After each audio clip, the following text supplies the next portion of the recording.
Kapolda Sulawesi Tenggara Brigjen Merdi Syam menyampaikan permohonan maaf karena telah menyampaikan informasi yang keliru terkait kedatangan 49 tenaga kerja asing asal Cina di Bandara Halu Oleo Kendari pada Minggu 15 Maret 2020. Merdi Syam sempat mengatakan puluhan TKA itu kembali tiba di Kendari setelah mengurus perpanjangan visa di Jakarta.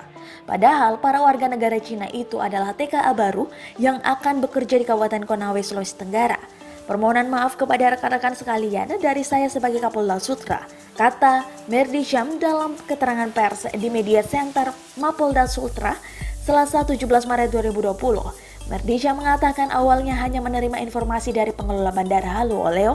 49 TKA itu baru tiba dari Jakarta. Pengelola Bandara Halu Oleo juga menyampaikan kepada Merdi Syam seluruh warga asing itu sudah mengantongi visa dan sertifikat kesehatan.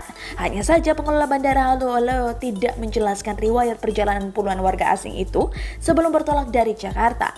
Merdi Syam juga mengaku sudah menghubungi PT VDNI tempat para TKA itu bekerja.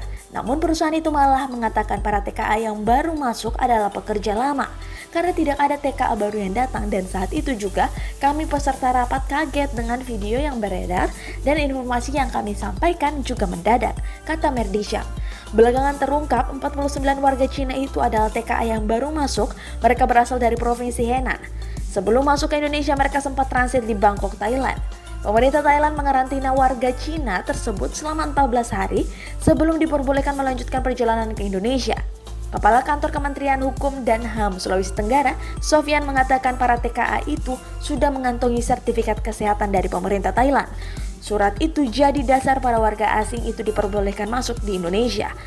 Sofyan mengakui 49 TKA asal Cina tersebut telah menjalani proses karantina di Indonesia. Mereka hanya mendapatkan kartu kewaspadaan kesehatan dari KKP Bandara Soekarno-Hatta.